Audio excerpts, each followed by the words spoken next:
What's going on, everybody, and welcome to another episode of TNC Reacts. Today was supposed to be Wednesday Wonders, but we're going to be talking about what I learned from watching the Diddy case.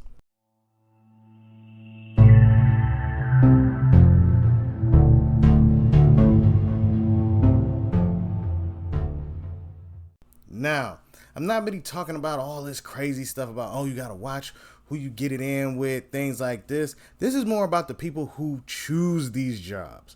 What I mean by that is that what I've noticed, and I've always wondered is, how much does your morality cost? Because think about it, right? A lot of these people who are watching and talking and know this is what I saw dealing with Diddy, this is the things that I overlooked, all because I wanted to work on my career. And I always wondered, how much does it cost? Because for the life of me, I cannot understand how these people think that that career is the only thing that they're capable of. I mean, I have worked every type of job that you could think of. Well, not every, but I have worked a good amount of jobs in my time. And one thing for sure is I've always understood is that I can get another job. These people act like they can't get another job. And for the life of me, I cannot understand why. Okay, I get it. You get to work for Diddy. Oh, I get to work for Diddy. It's so cool and all of that. But this dude is waking you up in the middle of the night, drugged out with a pistol on him. Me and homie gonna have a conversation. Hey, man, you ain't gonna pull up on me like that. You're not gonna be talking crazy to me. You're not gonna be trying to grab my phone, woo, woo, woo, all of this crazy stuff. But because he's giving you a paycheck, you think, well, I just gotta put up with it until what? You move on to another job? Make sure he doesn't blackball you. Make sure he doesn't talk down on you. I don't know. I mean, I noticed that a lot of these people, and it's across the industry, a lot of these people fear not getting these positions or whatever. It's like, dude, okay, it didn't work, but do you at least have your mental in check? Do you have your morale in check? Do you feel proud about yourself every night when you go back home? Or are you just miserable looking in the mirror, disgusted by yourself for what you allowed happen because you wanted to keep a career? Now, I may be talking cocky. I don't know.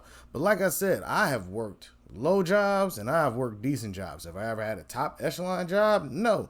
But I know my spending habits can survive a low-level job. I'm just saying, like, I don't buy enough crazy stuff as it is. I try to find stuff on deals. So for these type of people here to just say, man, my career, I put up with this and I put up with that, it shows me that people really do have a price. And they will let and allow things to go by that you should never allow to go by. Diddy wouldn't have made it as long as people wasn't thirsty for the check. Diddy would not be who he was if it wasn't for enablers. People who were getting money that said, oh man, I'm going to let him do whatever. But then talk about him 25 years later when he's not as much as of a threat to him. And that's where you see where the real suckers are.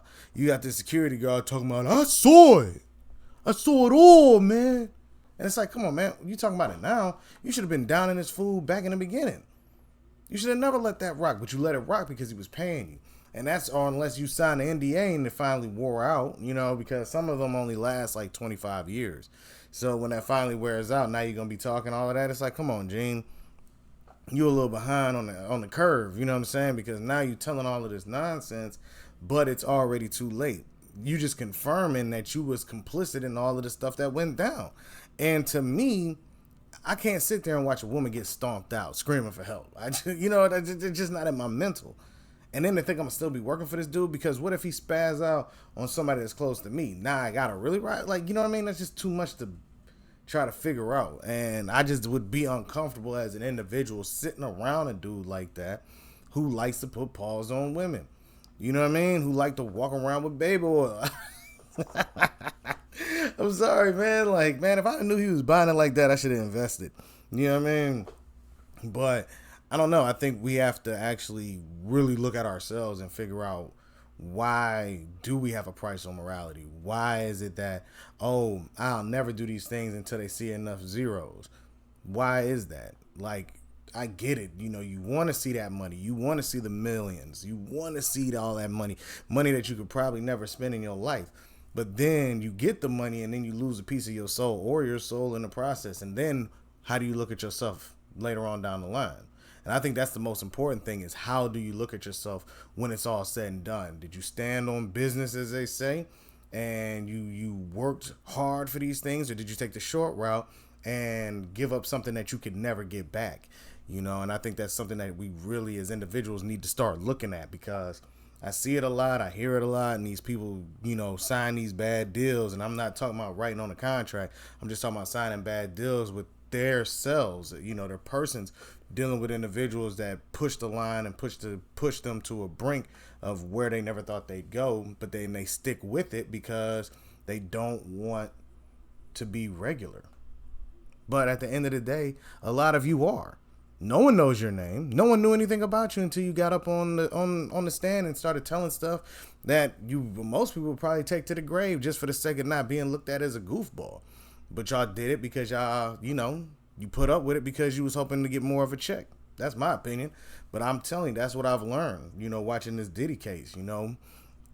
That goes for Cassie. That goes for all the chicks that he was with that wanted to be at the freak offs, who wanted to do all of that stuff, get berated, get, turned out, all because they like the paycheck, they like the lifestyle, they like all of that. But now when it's all said and done, they're the ones crying in the back room trying to find a way to get another paycheck to sustain the lives that they've made that they can't get back now. But let me know what y'all think down in the comments section. What did you actually learn from the Diddy case?